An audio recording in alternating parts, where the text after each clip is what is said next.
Hello and welcome to another episode of Let's Talk Comedy. My name is Gary Michaels and this channel is dedicated to new comedians. Each week I upload a stand-up comedy tutorial video, so if you're starting out in your performing career, then I urge you to hit that subscribe button and join the fantastic community we have here at Let's Talk Comedy. On today's video, I'm going to give you as many reasons as I can as to why the best thing for you to do regarding your writing and your performance is to start by doing it badly. And if this video does one thing, it's to tell you that you do not need to over prepare. You do not need to go through all the courses. You don't need to go to workshops.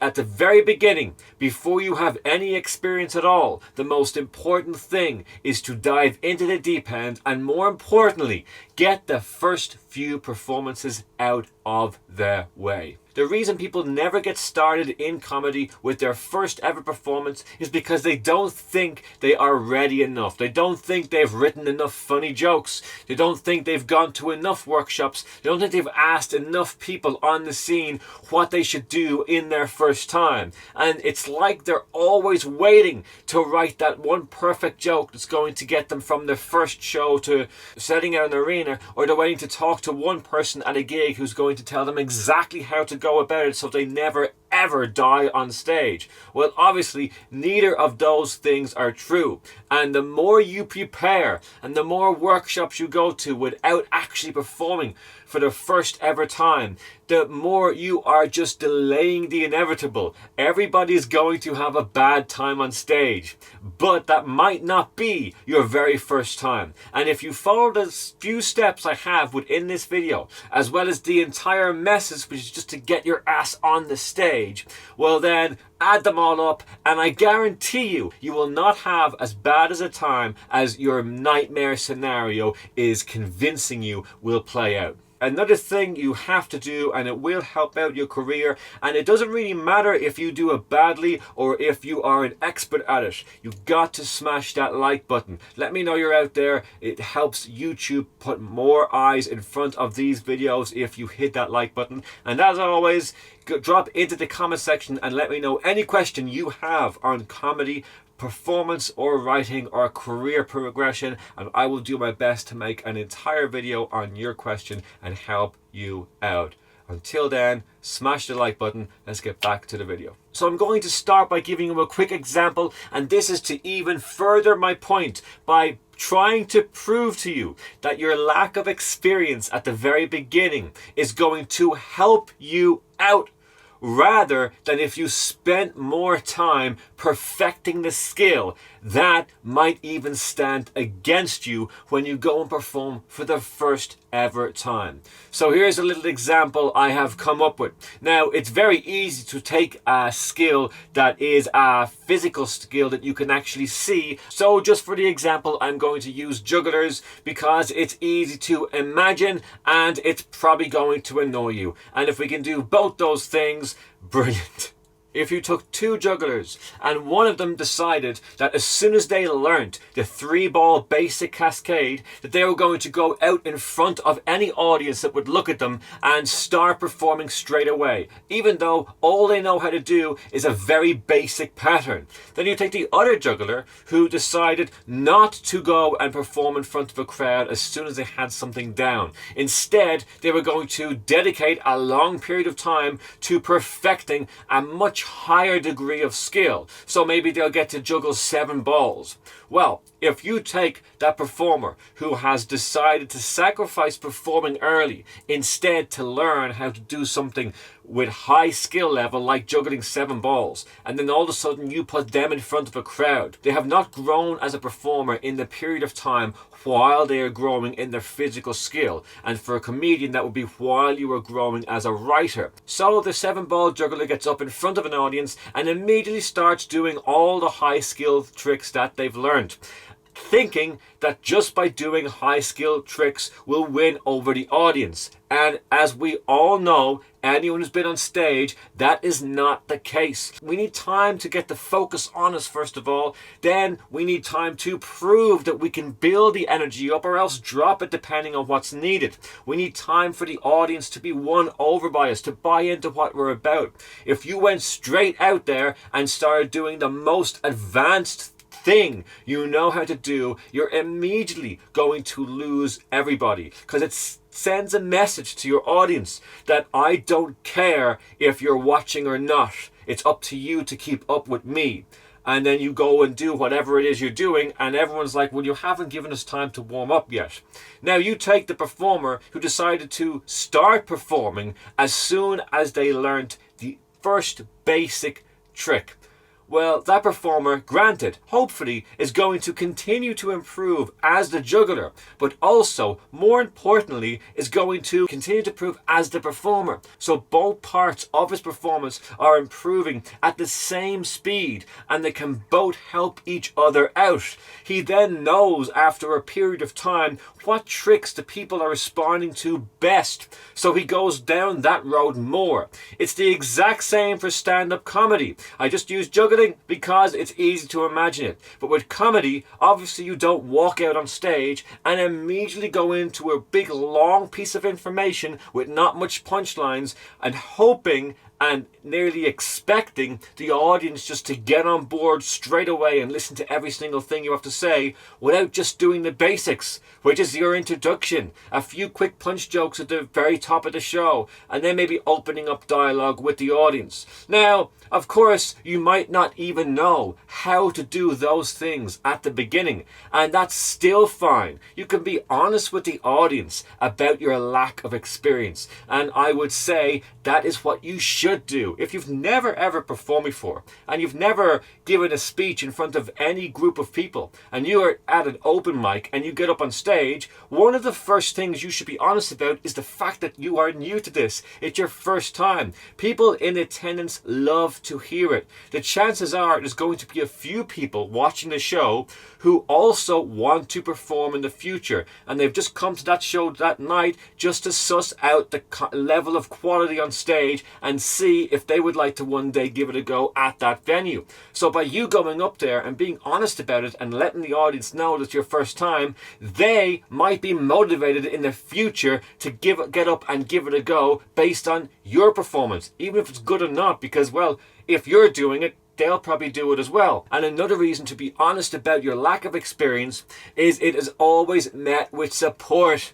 Everybody knows how difficult your first time on stage is going to be, and they want to get behind you and support you. Certainly at the level of gigs where you're going to be doing, it is all about support. It's about joining a community. If you are a member of the community and you've given a little bit of time to meet people before the gig, which is very important, get your name out there, get talking to the other comedians at the gig, get into a bit of a network. Well, of course they're going to be supporting you on your first, second, third, fourth, or even fifth time to go on stage, because it does take that long for you to even get relaxed in the moment and do what is the most important thing and where your focus should be at all times, which is not to be funny at your first few appearances. Granted, you've probably got a few jokes written down, you've probably got a few punchlines you think are going to be amazing, and you can't wait to tell them. And yes, you should have a few jokes written down, and you should be always consistently updating them and making them as funny as possible. But your first few times on stage is not about being as funny as you can be. Your first few times on stage is about being likable. I've said it so many times on different videos on this channel, and I will continue to say it on many, many more. It's one of the most important facts in the game I can possibly give you, and for some reason it's not spoken about a lot. But at an open mic level, the most important thing you can figure out how to do at the very beginning is to be likable. If they like you, it won't matter so much if your jokes aren't funny. And it's only natural at the beginning of your career and the beginning of you being on stage that your jokes aren't going to be as good as they can be. If you're a great writer, already, just naturally, you can create and write a fantastic story and joke. well, perhaps your performance simply isn't going to be great enough to be able to deliver the joke and get the response it deserves. Because how should it be? You're just new to this. If you've only done something for 10 times, you can't expect to be excellent at it. If you pick up a guitar for the first 10 times, you can probably only play a couple of chords, and that is not going to equal a great gig for anyone watching. It does take a lot of time to get good at stand-up, but I've already told you that experience and pre-planning and trying to create a better joke all the time without any experience of just going up and doing it is only standing against you. So the best way to do it, and with the example with the jugglers that I've given you, is to get up there and just do it badly. And of course, another reason to just get up there and do it is that you, as a performer and as a writer, you have got no idea what you need in order to get better. You simply don't have the experience of performing. The only way you can figure out what is working for you and what is not working for you is to demo it in front of an audience. And the only way you can do that is by getting up there. Without performing in front of people for the first time, all you're doing is sitting and writing jokes. And although that's time well spent, and researching comedy also time well spent, but to deliver a joke and not get the response you thought you were going to get, that teaches you something. That teaches you that you were wrong about what you were writing down, or you were wrong about the way you went about performing it, or perhaps you were wrong about both of them. That's going to happen. But if you're honest about being new to stand-up comedy, it won't matter that you're making these mistakes. Because as I've already said, everyone's expecting you to make the mistakes, and some of them are only hoping you make mistakes so that when they get up there, they can make mistakes and they won't stand out too much. Another reason is some people think that they live in this nightmare scenario that if they get up there and they don't go down well, that everybody's going to remember their name forever and boo them every other time they ever go on stage. It's like you're always going to have the same audience that one night that just follow you around and boo every single time you do anything. Obviously, that's absolutely ridiculous. What happens when you perform badly is nobody remembers it. It's hard enough to get your name into their head. When you perform really well, it's a tough thing for people to have people remember you on the scene.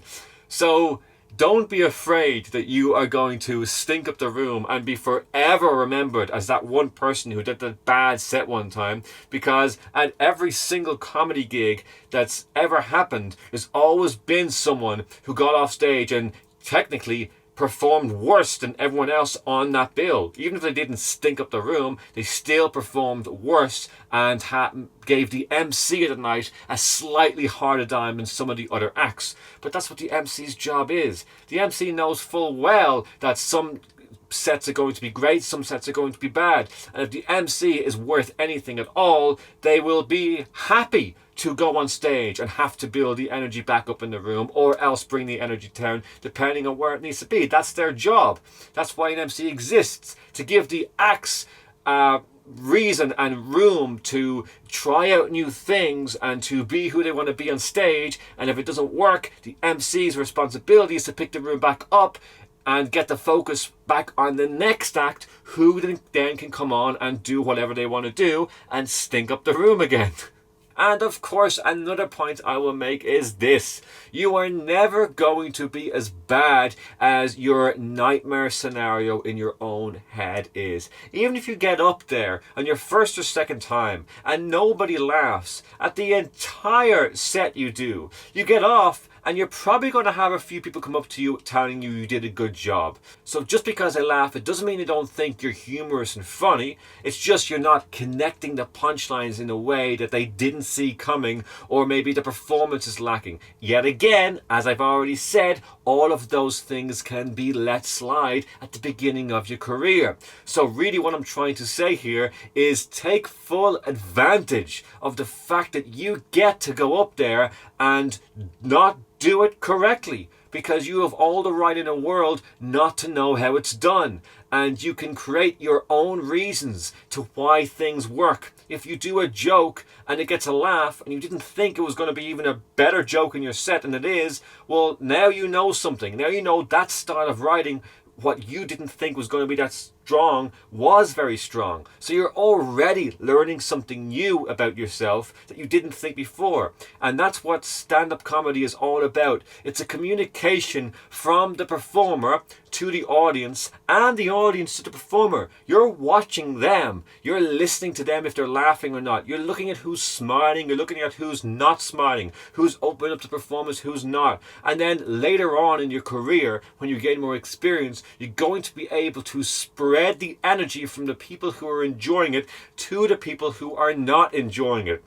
And even when you get later on in your career again, you're going to be able to make sure more people enjoy it right from the beginning every time you walk up. And sometimes you'll be able to look at a room and know exactly what style of opening you need to perform in order to get roughly 80% of the room on your side. And if you can get 70 or 80% of the room on your side at the very beginning, you are on to a fantastic set. But as I said, the only way you can find out how to do this, and more importantly, how not to do it, because that's what's going to make a great performer, is by getting up there and starting by doing it badly. And if you take all the little tips I've given you on this video and put them all together, you will get up and do it badly, but it's not going to be a bad experience. You're going to come off that set feeling a real rush and a real thrill, and you won't be able to wait to get back up there and give it another go, because stand-up comedy,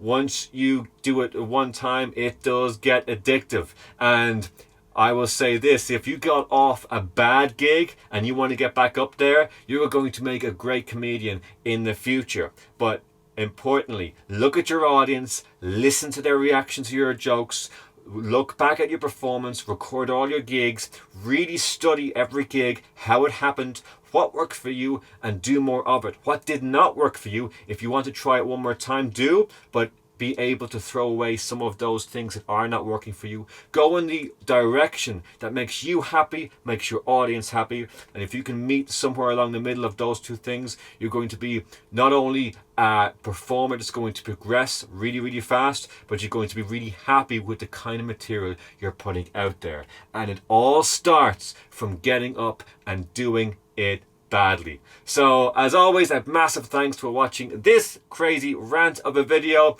and all you need to do, you know by now, click any of the links on the screen and get more rants, more stand-up comedy tutorial videos. And from me, I will see you on the next video. Right on.